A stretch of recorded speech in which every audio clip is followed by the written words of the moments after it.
arriving at Chica Station.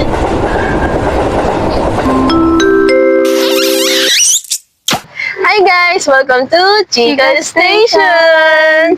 Of course, with your pretty host, I'm Anna and... I'm Shiki, your quiet, Your... pero Asan na? bida-bida princess ng GMA Cavite. Yes! Woo! Pang ano yun, tawag dito, pang PBB. Yes! Woo! Okay, so kamustahin naman natin mga ating ka-passengers out there. So, musta na kayo guys? Alam ko excited na kayo. Today, I'm with our very first guest, si Shiki. Shiki? Ano ba talaga tawag ko sa'yo? Shiki. Shiki. Parang hindi Shiki na kami lang, close. Shiki. Alam niyo ba, si Shiki, siya yung Moira de la Torre ng grupo namin. So, baka naman, pwede naman mag-sample. Sample. Yes! Anong kanta? Kasi alam ko single tayo. Ay, nasplok! Uy, nasplok! Ayan, nasplok Okay. na. Okay. Ano bang kantang single? Oo, pangkantang. Pang Kasi Moira Moira de la Torre. Okay, sige, chorus. Yan! Ay, ano chorus ng Torete? Torete sa'yo, Torete, Torete, Torete sa'yo, Torete, Torete, Torete sa'yo. Yes! Woo! Kasi pag ako Yes. kumanta, baka umulan. Ang ganda-ganda ng araw. Okay. So, ayun nga. Dahil nasplok na natin sila, alam Okay. niyo na kung ano ang topic. Ang topic is about singleness. Yes. So, Singleness. unang question, what is singleness means to you? Singleness Mm. means to me. Ano ba yung being single? Sa akin, pwede yung taglish, no? Oo naman. Hindi, Pinay yung tayo dito. singleness, for me is nagagawa mo yung mga bagay na gusto mo or nakikita mong na kaya mo without without na hindi mo kailangan ng ibang person, ng ibang tao or yung partner nga daw na gano'n. Yeah. Tama ka naman nun. Yung pagiging magawa mo yung mga bagay na Na ikaw lang. Na ikaw lang kahit di mo pa kailangan yung or hindi mo kailangan yung ibang tao para gawin yung mga bagay na Tsaka yung pagiging single, napapakita mo na, kaya ko pala. So, di ba, pag sinabi kasing singleness, di ba, nag-search ang ate mo sa baka bawal sabihin eh. Ayun yan, na-search ko kasi sabi, refers to the state of being without, tawag dito, without romantic partner or unmarried, something ganon. So, in short, in a primary word, nag-aral ako ng English. In a primary word, single. So, single. Kasi, sa pagiging singleness, yun yung season mo for you to embrace yourself, to learn more about yourself. Andyan yung self-love, yung self-worth, yung self-respect mo. Yun yung pinakamagandang time mo for you mag-reflect din sa sarili mo. At saka, once na nakikilala mo yung sarili mo, ang tawag dito, maganda yung nakikilala mo na yung sarili mo kasi at least you are now ready and alam ko na prepared ka na for you to enter a new cycle. or yung new season. New season. To be in relationship.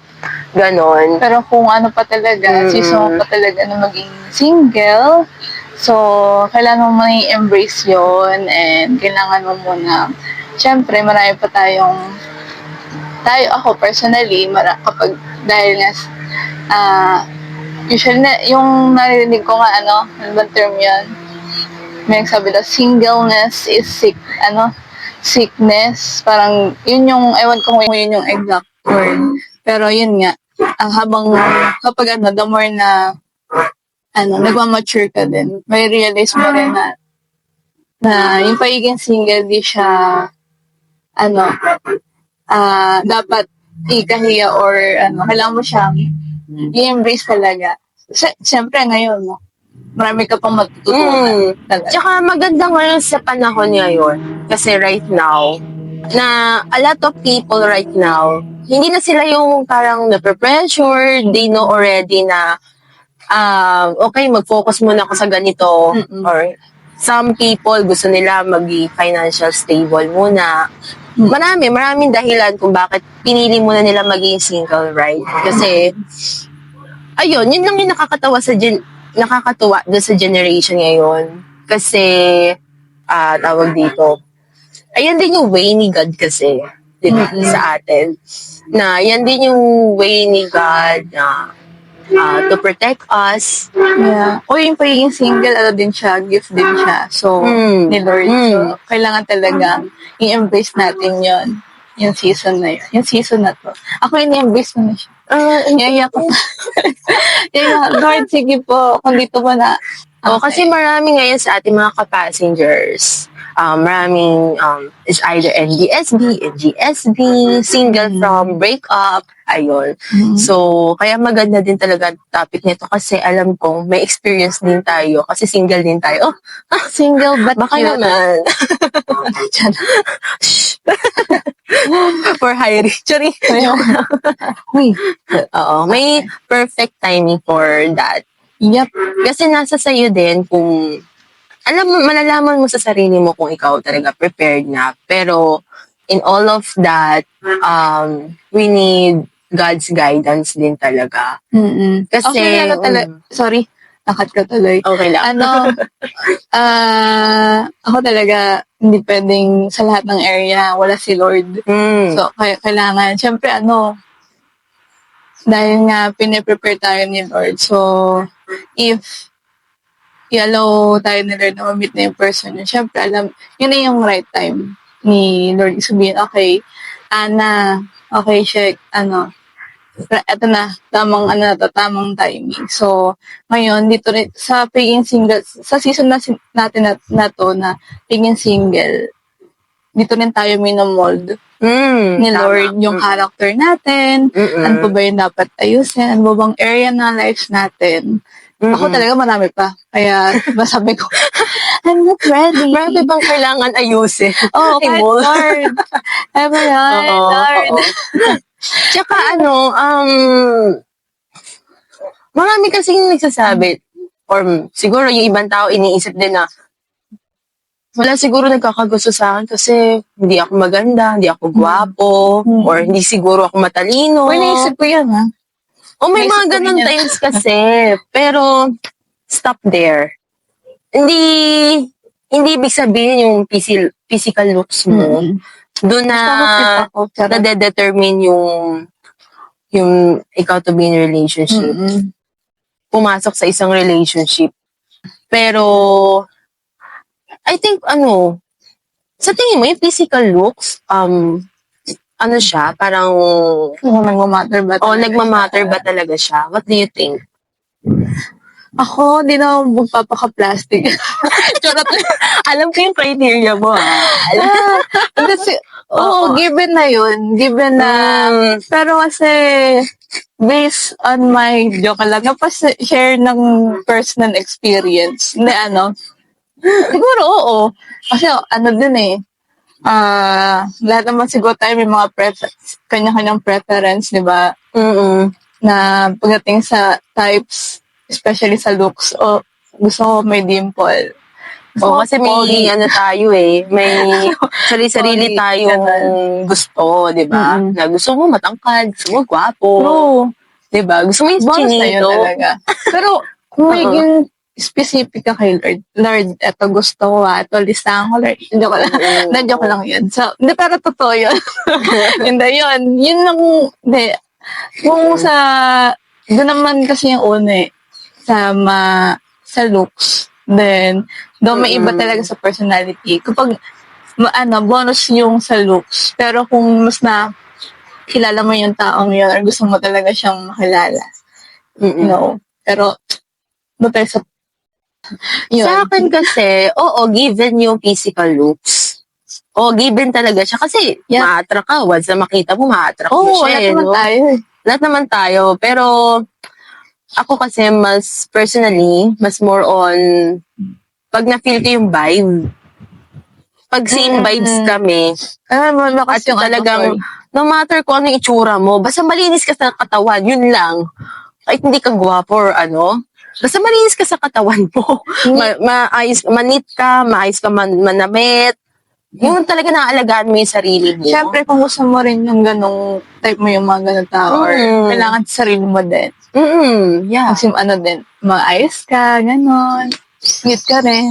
Alam mo tingnan mo, charot. Alam mo kay Liza Soberano na single ako kasi pangit ba ako? Kapalit-palit pa. Kapet-pet ba ako? Kapalit-palit pa ako.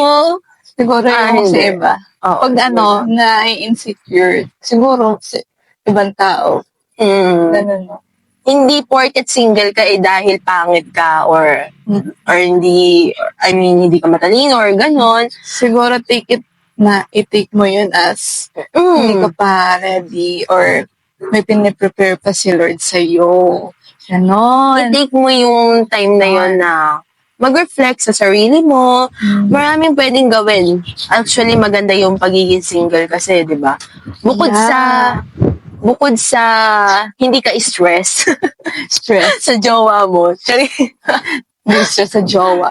Mas na-enjoy mo yung freedom mo sa sarili mo, yung time mo. Ako lagi ko sinasabi sa sarili ko pag ngayon, pero ngayong ngayon na fully developed na yung frontal lobe ko. No lang.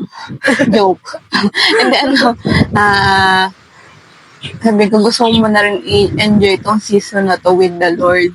Siyempre, basta lahat ng area, especially sa love life, kailangan involved si Lord. Sorry, yun talaga yung sinasabi ko. Yeah, that's right. Tama talaga yun. Si Lord din talaga. Kasi siya yung nagde-design. Siya yung nakakalam ng, Tama. Kung ito na yung tama, ito na yung right time. Ano yung mga negative na naririnig mo about other people? I mean, ano yung mali yung question ko. Ano yung mga negative na naririnig mo na sinasabi sa'yo ng mga tao? Kasi single ka kasi, may mga ganun. Oo. Sa akin, bukod sa maganda ang tanawin ngayon. Maganda talaga. Napapatingin ako dun kasi nga. Maganda kasi. Maganda talaga yung view dito. Oo, guys. Mga ka-passenger, sorry. Kaya dun ako nakatingin kasi ang ganda ng tanawin. Yun. So, ayun. Going back sa question. Negative, siguro, personally sa akin, wala pa talaga ako totally na nasasabihan ako ng puro negatives yan. Kasi hindi ko lang bakit wala eh. Hindi. Siguro meron, hindi pa ako aware. Pero kung based siguro sa nakikita ko na lang na mabasa or naririnig sa iba or nakikita ko sa ibang point of view ng ibang tao. Single, yung pagiging, siguro single ka kasi ang taas ng standards mo. Single ka kasi mapili ka eh. Single ka or bakit wala ka pang boyfriend, ba't wala ka pang girlfriend, ganon. Yung mga ganon, ba't di ka pa nag-boyfriend? Siguro hindi ko nagtatry. Parang trial and error daw, ganyan. Pero, yun yung mga naririnig mo from other people. Oo, nakikita ko din. Actually, walang masama sa pagkakaroon ng mataas na standard. Actually, compliment yan. Na mataas ang standard mo kasi you know your value. You know yourself. Siyempre, dun ka na sa taong deserve. Yung deserve ka. Yung deserve mo din. 'Di ba? So, ako yung mga naririnig ko, kasi sa mga kapitbahay na, actually buong subdivision na ata eh. Yung mga matatanda doon sa amin. Kada daan ko, sasabihin nila, oh, ilang taon ka na? Kailangan dapat mag-boyfriend ka na, may boyfriend ka na, o kaya mag-asawa ka na sa ganyang age. Oo nga. And then, ito pa yung kwento, kasi, every morning kasi, sumasabay yung mother ko sa paglabas ko, papasok ng office, ayun, palabas ng bahay. And then, kasi bumibili siya ng almusal sa labasan. And then, kada daan namin doon, sasabihin ng mga tao, oh, hinahatid, kaya walang boyfriend kasi lagi hinahatid sundo ng magulang. Inis na inis ako sa part na yun. Kasi, actually, one time tinanong na ako ng mami ko, okay lang ba na wag na kaya kitang ihatid or Sabi ko, mami, bakit? Gusto ko yung ganon. Gusto ko yung tuwing umaga, may nakakausap ako. Pag uwi ko, may nakakausap ako. Wala akong pakialam sa taong yan. Oo. Actually, maganda rin yun kasi, syempre, parang quality time mo rin ng mami. Hindi, pati yung daddy ko din kasi minsan pag OT ako sa gabi, ayun, inaano nila ako. Talagang inaantay nila ako sa kanto. Ayun. So, ako, very grateful ako sa parents ko na ganun sila sa akin. And talagang ine-embrace ko yung time na yun. Diba? Oo, kasi- I felt love. Yung love. Yun na yung love Real para love. sa akin. Wow. Oo. Oo naman kasi syempre darating din yung time na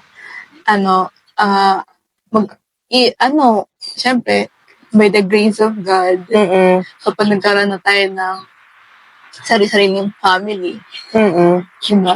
I-treasure natin yun. Tapos may miss natin yung mga ganong memories. Tama. Pero Tama. sa akin kasi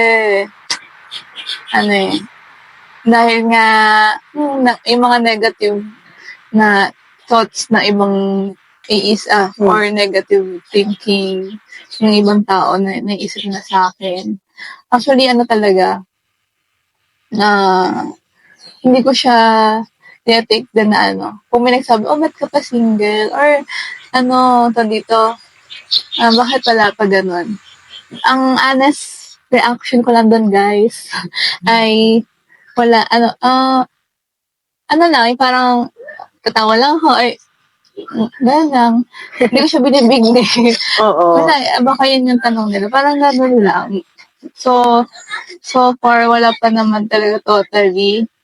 Or baka nalimutan ko lang. Hindi, wala pa baka wala pa namang gano'ng, ako na-encounter talaga na Marami na ako mga naririnig na success story na mga parang late 20s na sila, minsan nga 30s na nung sila ay kinasal na. Pero tingnan mo ang ending, napakaganda. Napakaganda nung naging result. I mean, syempre ang sarap syempre yung mga kasama mo sa panghabang buhay, yung taong talagang may re-respetuhin ka. Syempre gusto mo yun di ba? Re-respetuhin ka, tanggap ka, kung sino ka, mamahalin ka, yung aalagaan siguro, ka. dagdag ko din, hindi siya, siguro, hindi ko pa siya totally na-encounter yung mga ganon. Ay, talagang, kasi, siguro, sa pagpapalaki din ng Parents. na surround kami din parang na sinabihan, kumbaga andun din yung nila, yung guidance din nila. Saka na, okay, check. Ganito ha. No, muna. Siyempre, nung una, hindi ko talaga maintindihan. Yun. Tapos, hanggang sa magbibigay sila ng advices, hanggang sa may papasok doon. Andun na rin yung unti-unti na papasok din doon na si Lord na talaga yung mag-design na. Ano yung mga sabihin na natin, ano yung mga greatest experience mo? Yun. Ano yung greatest na na-feel mo na single ka, ganon. Greatest Mm-mm. na masabi ko experience as a single woman. As a single woman, Thank you for that wonderful question. thank you. So, to answer your question, like English, ano,